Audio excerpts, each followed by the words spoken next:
Good morning, dear students. Today we are going to start the second part of our chapter number 2, Unit 1.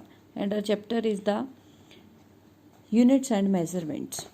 Now, today we are going to start with the fundamental and derived quantities. Derived quantities. Fundamental कौन सी होती हैं जो अपने आप में ही complete होती हैं, जो physical quantity इंडिपेंडेंट हो किसी अनदर फिजिकल क्वांटिटी पे, जो फिजिकल क्वांटिटी किसी भी और फिजिकल क्वांटिटी पे डिपेंड नहीं होती, उस क्वांटिटी को क्या नाम देते हैं हम, that is called a fundamental physical quantity. मतलब ਜਿਹੜੀ ਕੁਆਂਟਿਟੀ ਨੂੰ ਅਸੀਂ ਕਿਸੇ ਹੋਰ ਕੁਆਂਟਿਟੀ ਦੀ ਫਾਰਮ 'ਚ ਐਕਸਪ੍ਰੈਸ ਨਾ ਕਰ ਸਕੀਏ, ਉਸ ਕੁਆਂਟਿਟੀ ਨੂੰ ਕੀ ਨਾਮ ਦਿੰਦੇ ਹਾਂ ਅਸੀਂ, ਫੰਡਾਮੈਂਟਲ ਫਿजिकल ਕੁਆਂਟਿਟੀ। ਫॉर एग्जांपल ਕੀ ਹੁੰਦਾ, ਜੇ ਤੁਹਾਡੇ ਕੋਲ ਮਾਸ ਹੈ, मास अपने आप 'ਚ ਹੀ ਹੈ, ਮਾਸ ਹੋ ਗਿਆ, ਲੈਂਥ ਹੋ ਗਿਆ, ਟਾਈਮ ਹੋ ਗਿਆ, ਤਾਂ ਮਤਲਬ ਇਹਨਾਂ ਨੂੰ ਕਿਸੇ ਹੋਰ ਕੁਆਂਟਿਟੀ ਦੀ ਫਾਰਮ 'ਚ ਅਸੀਂ ਰਿਪਰੈਜ਼ੈਂਟ ਨਹੀਂ ਕਰ ਸਕਦੇ।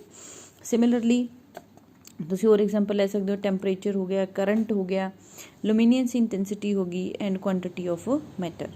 Next is the derived quantities. Derived quantities ਕਿਹੜੀਆਂ ਹੁੰਦੀਆਂ ਨੇ, ਜਿਹੜੀਆਂ ਫੰਡਾਮੈਂਟਲ ਕੁਆਂਟਿਟੀਜ਼ ਨੂੰ ਮਲਟੀਪਲਾਈ ਕਰਕੇ ਔਰ ਡਿਵਾਈਡ ਕਰਕੇ ਜਨਰੇਟ ਕੀਤੀਆਂ ਜਾਂਦੀਆਂ ਨੇ, ਉਹਨਾਂ ਕੁਆਂਟਿਟੀਜ਼ ਨੂੰ ਕੀ ਨਾਮ ਦਿੰਦੇ ਹਾਂ ਅਸੀਂ, derived physical quantities. For example velocity ਹੈ, ਵੈਲੋਸਿਟੀ ਕੀ ਹੁੰਦੀ ਹੈ, displacement upon time, and displacement ਕੀ ਹੈ ਤੁਹਾਡੇ ਕੋਲੇ, ਲੈਂਥ। ਤਾਂ ਇੱਦਾਂ ਲਿਖ ਸਕਦੇ velocity is equal to length upon time. ਤਾਂ ਇਹ 'ਚ ਲੈਂਥ ਅਤੇ ਟਾਈਮ ਦੋਨੋਂ ਕੀ ਆ ਗਏ ਤੁਹਾਡੇ ਕੋਲ, ਫੰਡਾਮੈਂਟਲ ਕੁਆਂਟਿਟੀਜ਼। ਬਟ ਜਿਹੜੀ ਵੈਲੋਸਿਟੀ ਉਹ ਕਿਹੜੀ ਹੈ ਤੁਹਾਡੇ ਕੋਲੇ, ਡਿਰਾਈਵਡ quantity.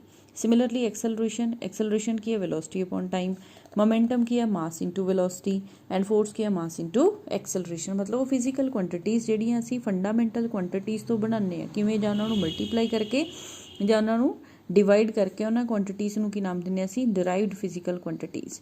Next one are the fundamental and derived units. ਜਿਹੜੀਆਂ ਯੂਨਿਟਸ ਹੁੰਦੀਆਂ ਨੇ, ਹੁਣ ਦੇਖੋ ਜਿਹੜੀਆਂ ਫੰਡਾਮੈਂਟਲ ਕੁਆਂਟਿਟੀਜ਼ ਦੀਆਂ ਯੂਨਿਟਸ ਹੋਣਗੀਆਂ ਉਹਨਾਂ ਨੂੰ ਕੀ ਨਾਮ ਦਓਗੇ ਤੁਸੀਂ, ਫੰਡਾਮੈਂਟਲ ਯੂਨਿਟਸ। ਜਿਹੜੀਆਂ ਡਿਰਾਈਵਡ ਦੀਆਂ ਹੋਣਗੀਆਂ ਉਹਨਾਂ ਨੂੰ ਕੀ ਬੋਲਦੇ ਅਸੀਂ, ਡਿਰਾਈਵਡ ਯੂਨਿਟਸ। ਮੀਨਸ ਉਹ ਯੂਨਿਟਸ ਜਿਹੜੀਆਂ ਅਸੀਂ ਕਿਸੇ ਹੋਰ ਯੂਨਿਟ ਦੀ ਫਾਰਮ 'ਚ ਐਕਸਪ੍ਰੈਸ ਨਹੀਂ ਕਰ ਸਕਦੇ, ਉਹਨਾਂ ਨੂੰ ਕੀ ਨਾਮ ਦਿੰਦੇ ਅਸੀਂ, ਫੰਡਾਮੈਂਟਲ ਯੂਨਿਟਸ। ਬਟ ਜਿਹੜੀਆਂ ਯੂਨਿਟਸ ਨੂੰ ਅਸੀਂ ਫੰਡਾਮੈਂਟਲ ਕੁਆਂਟਿਟੀਜ਼ ਦੀ ਫਾਰਮ 'ਚ ਐਕਸਪ੍ਰੈਸ ਕਰ ਸਕਦੇ ਹਾਂ, ਉਹਨਾਂ ਨੂੰ ਕੀ ਨਾਮ ਦਿੰਦੇ ਅਸੀਂ, ਡਿਰਾਈਵਡ ਯੂਨਿਟਸ। ਜਿਵੇਂ ਸਪੀਡ ਹੈ, speed is equal to distance upon time. ਜੇ ਤੁਸੀਂ ਸਪੀਡ ਦੀ ਯੂਨਿਟ ਕੱਢੋਗੇ ਤਾਂ ਕੀ ਆ ਜੂਗੀ, ਮੀਟਰ ਪਰ ਸੈਕਿੰਡ। ਤਾਂ ਮੀਟਰ ਕਿਹਦੀ ਯੂਨਿਟ ਹੈ, ਲੈਂਥ ਦੀ, that is the fundamental unit. And ਪਰ ਸੈਕਿੰਡ, ਸੈਕਿੰਡ ਵੀ ਕਿਹਦੀ ਯੂਨਿਟ ਹੈ ਤੁਹਾਡੇ ਕੋਲ, टाइम दी, that is also fundamental unit. Similarly momentum का इक्वल होंगी है, momentum is equal to mass into velocity. तो mass into distance upon time. हुण देखो मास की होगी kg, डिस्टेंस की होगी मीटर, एंड टाइम की होगी पर सैकेंड होगी। तो इस करके जी मोमेंटम की होगी तुहाडे कोल, डिराइव्ड यूनिट होगी। Next is the system of units. हुण साडे कोले की ने डिफरेंट सिस्टम्स ने जिन्हां ने सानू यूनिट्स डिफाइन कीतियां ने। तां complete set of units which is used to measure the all kinds of the fundamental derived quantities is called a system। system ਦੇ ਵਿੱਚ ਕੀ ਹੁੰਦੇ ਨੇ, ਬਹੁਤ ਸਾਰੇ ਲੋਕ ਇਕੱਠੇ ਹੋ ਕੇ ਕੰਮ ਕਰਦੇ ਨੇ। ਇੱਦਾਂ ਹੀ ਸਾਡੇ ਕੋਲ ਕੀ ਨੇ ਕਿ ਅਸੀਂ ਬਹੁਤ ਸਾਰੀਆਂ ਯੂਨਿਟਸ ਨੂੰ ਇੱਕ ਪਰਟੀਕੂਲਰ ਆਰਡਰ 'ਚ ਰੱਖਿਆ ਹੋਇਆ, ਜਾਂ ਕਿ ਇੱਕ ਸਿਸਟਮ ਦੇ ਵਿੱਚ ਅਸੀਂ ਉਹਨਾਂ ਨੂੰ ਸਾਰੀਆਂ ਫਿਜ਼ੀਕਲ ਕੁਆਂਟਿਟੀਜ਼ ਦੀ ਮੈਜ਼ਰਮੈਂਟ ਲਈ ਅਸੀਂ ਕੁਛ ਨਾ ਕੁਛ ਯੂਨਿਟਸ ਰੱਖੀਆਂ ਹੋਈਆਂ ਨੇ, ਉਹਨੂੰ ਪੂਰੇ ਨੂੰ ਕੀ ਨਾਮ ਦਿੰਦੇ ਅਸੀਂ, system of units. The first system is the CGS system.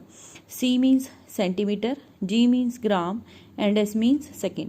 वो सिस्टम जिहदे च तुहाडे कोले डिस्टेंस सेंटीमीटर च नोट किया जाता, जिन्हें डिस्टेंस की यूनिट की दी है सेंटीमीटर, एंड मास की यूनिट की दी है ग्राम, टाइम की यूनिट की है सैकेंड। उस सिस्टम नूं की नाम दिंदे असीं, CGS system. And this system was set up in the France. Next is the FPS system. ये ब्रिटिश सिस्टम है यूनिट्स का। F means foot, P means pound, and S is the second. Foot is the unit of the length. असीं कहंदे ने इन्ने foot जाना, असीं इन्ने फुट, जो कोई मिस्त्री घर बनांदा है। Pound is the unit of the mass, and S is the unit of the second means time. Next is the MKS system.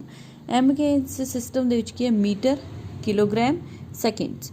M means metre, K means kilograms, and S means second. तो ये की है तुहाडे कोले MKS system का meaning. Next is the SI system. हुण SI system की है जिहड़ा असीं मोस्टली यूज़ कर रहे हैं। SI सिस्टम का मतलब की हुंदा, system international D units. Internationally इस सिस्टम नूं एक्सैप्ट किया गया, किसी पर्टिकुलर एक कंट्री का सिस्टम नहीं है। तो जिहड़ा SI सिस्टम दे विच की ने साडे कोले 7 बेसिक्स ने ते 2 सप्लीमेंटरी यूनिट्स ने। जिहड़ियां इह बेसिक यूनिट्स ने वो देख लिया किहड़ियां ने साडे कोल। मास की हुंदी है kg, लेंथ मीटर, टाइम दी second, temperature kelvin, electric current ampere, luminous intensity candela, and symbol is a CD, quantity of the matter mole, MOL is the symbol।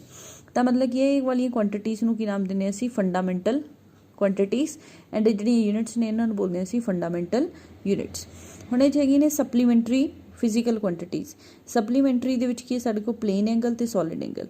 Plain angle ਦੀ ਜਿਹੜੀ ਯੂਨਿਟ ਹੁੰਦੀ ਹੈ ਉਹ ਰੇਡੀਅਨ ਹੁੰਦੀ ਹੈ, solid angle ਦੀ ਕੀ ਹੁੰਦੀ ਹੈ ਸਾਡੇ ਕੋਲ ਸਟੀਰੇਡੀਅਨ।